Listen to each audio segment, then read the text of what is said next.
Greetings, Eric Brown, MOBO-Media. Hey, I thought I'd hop on here again, man, and give a few nuggets and some thoughts, give people something to think about. So I'm gonna tell you a quick story, true story. So back in May around 1991, my grandfather passed away in the VA hospital in Dallas, Texas.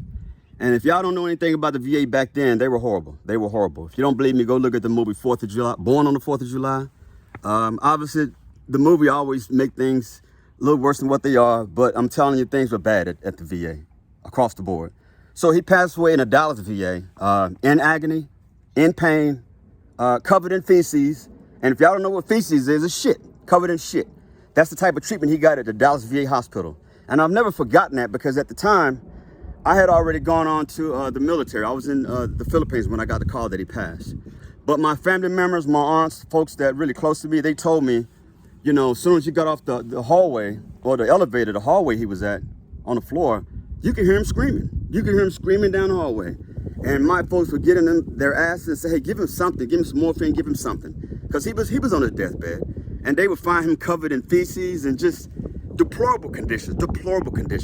And I've never forgotten about that. Now I want you to fast forward to 2025. Remember I told you how the VA was back then. Fast forward to 2025.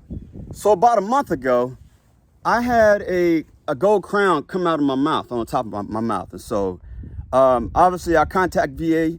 I never really dealt with VA dental because I'm a retiree, and so I have some options. But I did go ahead and go to VA and give them the option to help secure my gold crown back, right? So when I went back and got it secured, the doctor told me he got it back in place for me.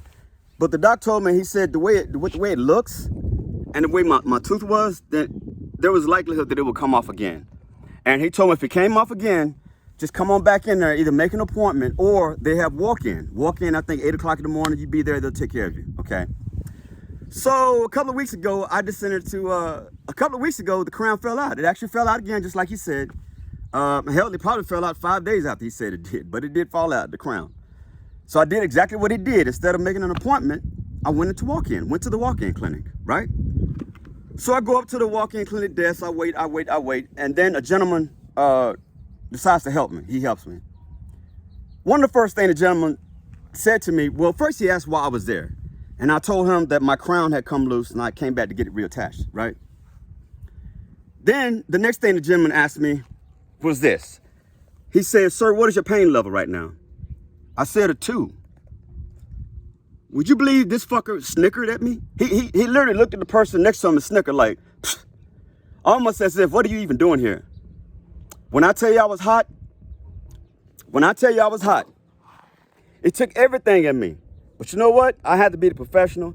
I had to be the one, as always, fight the good fight the right way. Not with these, but with this.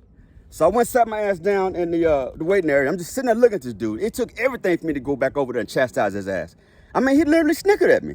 He literally said, psh, like, what are you doing here? It's a 2. Well, what he didn't give me an opportunity to do was to explain that it was a 2, you know, at the moment. But if there was cold water or coffee or food, anything, it jumps to an 8. But he never gave me an opportunity to say that. But when I did say that, he changed his tune. Then he kind of got it. Too late. I'd be damned if you fucking snicker at me and I earned the right to be in the VA. My granddad died in the VA hospital in 1991, in agony, in his own shit. And I'd be damned if I get treated by shit by anybody at the VA. The VA has a serious problem. I'm glad the new VA secretary, he's up there, he's focused on the right things. And one of the biggest things I think that came out of his mouth when he first took over was he wanted to change the culture at the VA. The culture at the VA. He wasn't talking about, he didn't say anything about the quality of care, the standards of care, but obviously he cares about that. But his first thing was the culture, which lets me know he gets it. He gets it. Because when you walk through those doors at the VA hospital, you earned the right to walk through those doors. That's not welfare. You earned that. So thank you, Mr. Secretary, for focusing on culture. Because that young man at that front desk, I'm 56 years old. I consider myself pretty healthy. But when you go into VA, you see a lot of older people in there. And you could tell that's all they have. That's the only option they have as far as medical care. I've got options. VA is one of those options. I choose to go to VA because I can go where my fellow veterans go. and see the type of care they're getting. You know what I'm saying? But I'd be damned if anybody in the VA is going to make me feel less than because I served. And oh, by the way, did y'all know that a lot of people that work in VA are not veterans? Did y'all didn't know that? Yeah. So a lot of them don't get it. They don't get it. So I did file a complaint before leaving out of there. And let me tell you, if I had a copy of the complaint, I would show it to y'all because it looked like chicken scratch. I was so damn nervous. My hand was shaking so bad, I couldn't get my words out. But I want them to make damn sure they knew who I was, that I've worked at the high levels of VA. I've worked at the high levels of state government, working with veterans. I continue to work with veterans. I advocate for veterans. So to snicker at me, guess what? My snicker's gonna be a little bit louder. Y'all take care now. Bye-bye.